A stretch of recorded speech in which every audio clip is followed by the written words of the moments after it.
right with us? There we go. All right. Good. Okay, let's go this way. Yeah. Go the other way. Okay. Hi. Can you respond to the superseding indictments against former President Donald Trump?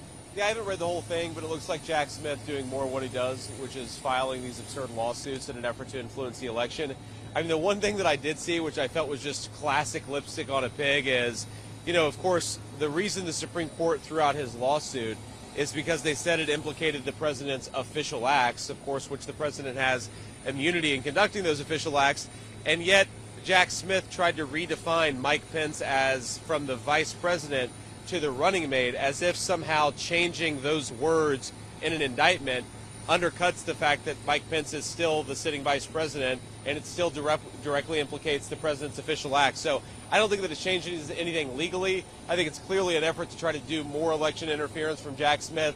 He should be ashamed of himself, and it's one of the reasons why we have to win, because he should not be anywhere near power. Oh, Henry? Henry? No? Okay. Well, Senator, I know the Harris-Walz campaign has talked about that Supreme Court ruling, saying that it goes too far to give the former president, too much immunity. Yeah. Your thoughts as this new indictment goes forward? Well, I think just my pushback on what they said is, look, if the president doesn't have some level of immunity in how he conducts his office, in the same way that judges have to have immunity, police officers have to have immunity, there has to be some recognition that people can't be sued for doing their job. And, the way that I think about it is try to make this nonpartisan. Barack Obama ordered drones to strike an American citizen in Yemen. That's like the definition of murder, unless you recognize the president has some immunity in conducting his official acts. So I just don't understand how you can even have a president of the United States if there's no immunity in how they do their job. But putting former President Trump aside for a second, is that still not too broad, the level of immunity that the Supreme Court grants presidents? Where does that limit end? Look, I think what they did was actually pretty sensible, right? They tried to sort of carve out, there has to be some range where the president can act within that range without having his livelihood destroyed. But of course, the president, there are some things that are clearly personal. The president doesn't have immunity there. So I thought the way they actually divided that conduct and tried to protect the president's official duties, that seems sensible to me. I want to ask you talked about a few bullet points on immigration, goals for immigration. When it comes to catch and release, to bite off one of them, how do you define catch and release? And can you give me your assessment of how the Trump administration handled that in the first term? Were they able to end catch and release in that 4 years? Well, of course, there were a lot of lawsuits filed during the Trump administration. They did try to end catch and release. There was some pushback from some organizations. But I actually think that they got a lot of victories towards the end, and it's one of the reasons why you saw illegal border crossings go so low.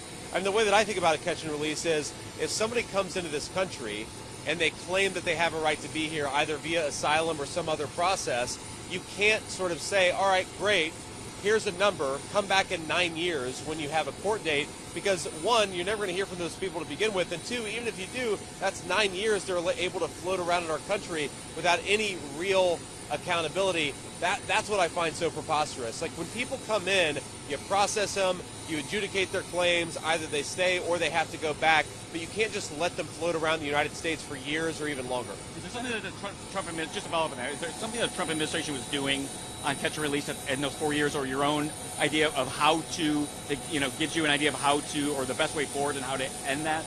Well, the most important thing is you have to actually not allow people to float around in the United States to begin with, which is why the Remain in Mexico policy was so important, right? Is you actually gave people who had legitimate asylum claims, if you have to sit in Mexico while those claims are adjudicated, then maybe you're actually less likely to come and make that claim unless it's very real. If you know you're going to be released into the country, given a work permit, given health care benefits at taxpayer expense, a lot of traditional economic migrants are going to come in and use the asylum system to basically run in and around our immigration laws, which is exactly what we're seeing under Kamala Harris. Can I ask you a question? Something that was controversial. You recently blurbed Jack Pasivic's new book on Human.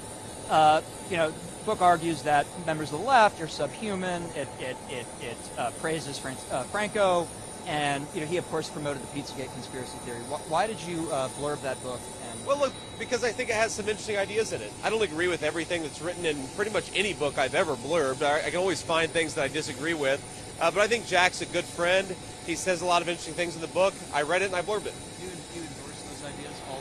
Do you endorse those Well, I ideas? certainly don't endorse all of them. Like I said, sometimes when you blurb a book, you disagree. In fact, every time I blurb a book, I disagree. But I blurb the books that I think at least say something interesting and something that makes me think. What's the important? See you guys. Hey, Senator, is this the first time you brought your mom out on the trail? Yeah. Why'd you bring her out? Well, I mean, so she asked a few weeks ago, she said, can I come on the trail? And I said, yeah, absolutely.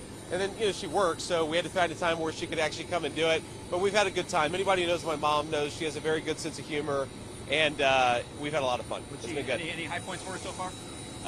Riding this plane. It's funny, this morning she was like, well, when does the flight leave? And I said, around 9:30. And she said, well, don't we have to leave? We have to go through TSA, right? And I said, Mom, not on this plane. See you guys. We're into a different state